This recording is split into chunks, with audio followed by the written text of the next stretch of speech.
মসজিদে নববীতে কেউ সালাত আদায় করলে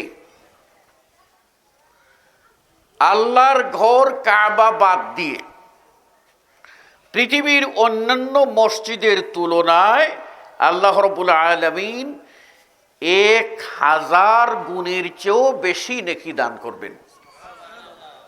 আল্লাহ নবী সাল্লাল্লাহু আলাইহি ওয়াসাল্লাম থেকে বলা হয়েছে খায়রুম মিন আলফি সালাহ, 1000 সালাতের চেয়েও খায়ের, উত্তম। যে হাদিসটা, আরেকটা হাদিস আছে কোন কোন বক্তার মুখে শুনবেন, সেটা হলো বাইতুল্লাহ 1,00,000 গুণ আর মসজিদে নববী হলো 50,000। এই হাদিসটা যঈফ। 1000 রাকাতের চেয়েও বেশি, এটা হলো বিশুদ্ধ। আর মর্যাদা দিক থেকে তৃতীয় হলো মসজিদুল আকসা। যেই মসজিদুল আকসায় কেউ গিয়ে সালাত আদায় করলে আল্লাহ রাব্বুল আলামিন তাকে বাইতুল্লাহ মসজিদ নবী বাদ দিয়ে পৃথিবীর অন্য যে কোনো মসজিদে সালাত আদায় করলে যা নেকি হয় তার চেয়ে 500 গুণ বেশি নেকি আল্লাহ দান করেন। এই 3টি মসজিদ। তাহলে 1 নম্বরে বাইতুল্লাহ কাবা, যেটা মক্কায় অবস্থিত। 2 নম্বর মসজিদে নববী মদিনায় অবস্থিত। আর 3 নম্বর মসজিদুল আকসা ফিলিস্তিনে অবস্থিত। বুখারীর হাদিস, প্রিয় নবী মুহাম্মদুর রাসূলুল্লাহ সাল্লাল্লাহু আলাইহি ওয়াসাল্লাম বলেছেন, লা তুশাদ্দুর রিহাল ইল্লা ইলা সালাসাতি মাসাজিদ। পৃথিবীর কোন মসজিদে সওয়াবের উদ্দেশ্যে গাঁটটি নিয়ে যাওয়া যাবে না। লা তুশাদ্দুর রিহাল, সফর করা যাবে না সওয়াবের উদ্দেশ্যে, নেকির উদ্দেশ্যে, ইল্লা ইলা সালাসাতি মাসাজিদ, 3টি মসজিদ ছাড়া আর কোথাও সওয়াবের উদ্দেশ্যে যাওয়া যাবে না। এই 3টি মসজিদ কোনটি? একটু আগেই যে 3টি মসজিদের কথা বললাম। আপনি যদি চান এখান থেকে বাইতুল্লাহে যেতে পারেন, সালাত আদায় করার নিয়তে যেতে পারেন, ইতিকাফ করার নিয়তে যেতে পারেন, তওয়াফ করার নিয়তে যেতে পারেন। আপনি যদি চান মসজিদে নববীতে যেতে পারেন। মনে রাখবেন, যারা হজ ও উমরা করতে যান তাদের জন্য একটি জরুরি মাসআলা ভালো করে মনে রাখবেন। এটা যদি না বুঝেন তাহলে আপনার হজ বাতিল হয়ে যেতে পারে, উমরা বাতিল হয়ে যেতে পারে, নেকির বদলে গুনাহ পেতে পারেন, শাস্তি পেতে পারেন। ভালো করে বুঝে নেবেন। হজ ও উমরা এর সাথে মদিনার কোনো সম্পর্ক নাই। হজ ও উমরা এর সাথে মদিনার কোনো সম্পর্ক নাই। কেন নাই? কেন নাই? এ কারণে নাই যে হজ উমরার যাবতীয় কাজ হলো মক্কায়। প্রিয় নবী মুহাম্মদ সাল্লাল্লাহু আলাইহি ওয়াসাল্লাম মদিনা থেকে ইহরাম পরে মক্কায় প্রবেশ করেছেন, উমরা করেছেন, হজ করেছেন। মদিনায় কোনো হজ নাই, মদিনায় কোনো তওয়াফ নাই, মদিনায় কোনো সাই নাই। অনেকেই ভুল করেন যে কিছু ভ্রান্ত কথা, সে কথার ভিত্তিতে অনেকেই হজের সাথে মদিনাকে জুড়ে দেন। হজ উমরা করবেন, আল্লাহ বলেছেন ওয়াতিমুল হজ্জ ওয়াল উমরাতা লিল্লাহ, তোমরা হজ উমরা করবে কেবলমাত্র আল্লাহকে পাওয়ার জন্য। হজ উমরা করবে কেবলমাত্র আল্লাহকে পাওয়ার জন্য। আল্লাহকে পাওয়ার জন্য যখন বান্দা হজ করে, আল্লাহ নবী সাল্লাল্লাহু আলাইহি ওয়াসাল্লাম বলেন সে গুনাহ থেকে আজকে তার মা যেরকম নতুন জন্ম দিয়েছিল যে অবস্থায়, ওই অবস্থায় নিষ্পাপ হয়ে ফিরে আসে।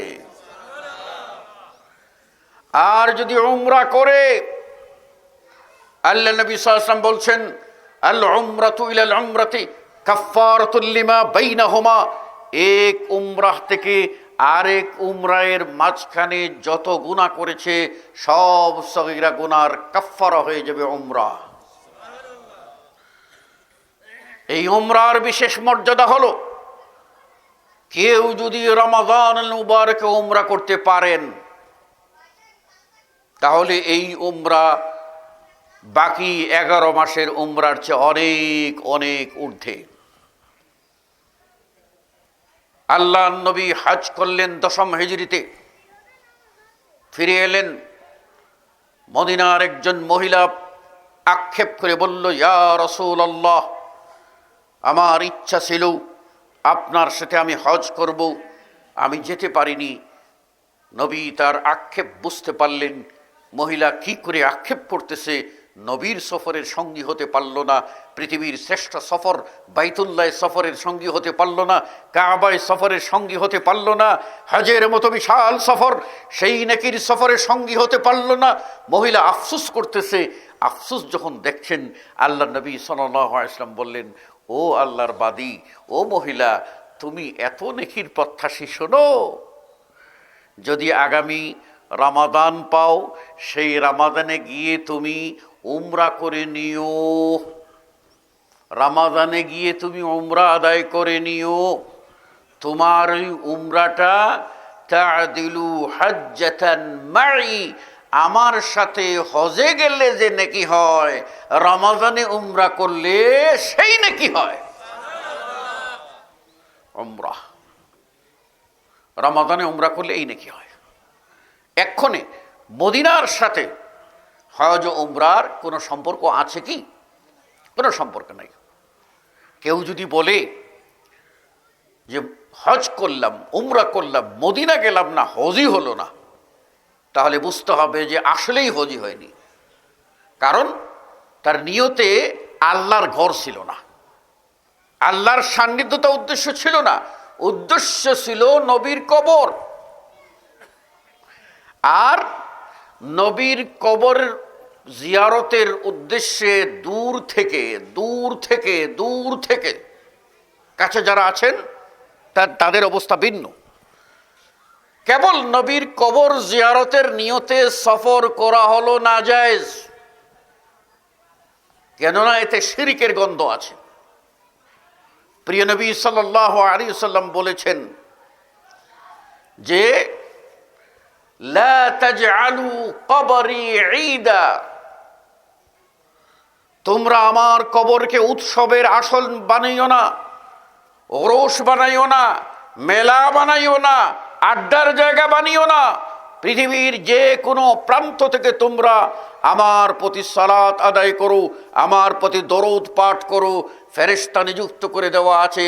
ওই ফেরেশতা তোমাদের নাম সহ, তোমার বাবার নাম সহ উল্লেখ করে আমার কাছে তোমাদের সালাম পৌঁছাইয়া দেয়। শুধু উম্মতকে সতর্ক করে যান নাই, সতর্ক করার সময় আরো কঠিন বলেছেন, শুনে রাখো, ইন্না মান কানা ক্বাবলাকুম আহলাকা মান কানা ক্বাবলাকুম, তোমাদের আগের লোকের কওমেরা ধ্বংস হয়েছে তারা নবীদের ব্যাপারে ইখতিলাফ করার কারণে, বেশি বেশি প্রশ্ন করার কারণে তারা ধ্বংস হয়েছে। তারপর রাসূল সাল্লাল্লাহু আলাইহি ওয়াসাল্লাম বলতে বলতে এক পর্যায়ে অপর হাদিসে বললেন, শুনে রাখো, লা'নাল্লাহুল ইয়াহুদা ওয়ান নাসারা, লা'নাল্লাহুল ইয়াহুদা ওয়ান নাসারা ইত্তাখাযু কুবুর আম্বিয়াইহিম মাসজিদা। ইহুদি ও খ্রিস্টানদের উপরে আল্লাহর লানত, ইহুদি ও খ্রিস্টানদের উপরে আল্লাহর লানত হোক। কেন? তারা তাদের নবীদের কবরকে মসজিদ বানায় নিয়েছে, সেখানে গিয়ে কপাল ঠেকায়। এই শিরকের কারণে তাদের সর্বনাশ, তাদের প্রতি আল্লাহর লানত। শুধু এই বলে নবী ক্ষান্ত হন নাই, উম্মতকে সতর্ক করে ক্ষান্ত হন নাই, বিগত জমানার ধ্বংসের ইতিহাস তুলে ধরে ক্ষান্ত হন নাই। তিনি আল্লাহর কাছে আশ্রয় প্রার্থনা করেছেন যেন কোনো অবস্থাতেই তার কবরকে মেলার জায়গা বানানো না হয়। তিনি দোয়া করেছেন আল্লাহর কাছে, বলছেন আল্লাহুম্মা আল্লাহুম্মা লা তাজআল কবরি ওয়াসানান ইউবাদ, আল্লাহুম্মা লা তাজআল কবরি ওয়াসানান ইউবাদ। হে আল্লাহ, তুমি আমার কবরকে ওয়াসান, মূর্তির জায়গা বানিও না, যেন সেখানে গিয়ে মানুষ ইবাদত করে, এই কাজ যেন না হয়। সুতরাং মসজিদে নববীতে আপনার কেউ যদি মদিনায় সফর করে রাসূল সাল্লাল্লাহু আলাইহি ওয়াসাল্লামের কবরে সালাম দেওয়ার জন্য, তাহলে সে হাদিস বিরোধী কাজ করলো। আর এই নিয়ত যদি থাকে যে রসুলের যদি কবরে গিয়ে সালাম না দেই তাহলে হজ হবে না, উমরা হবে না, তাহলে এই ভ্রান্ত নিয়তের কারণে তার হজ বাতিল হয়ে যেতে পারে, তার উমরা বাতিল হয়ে যেতে পারে।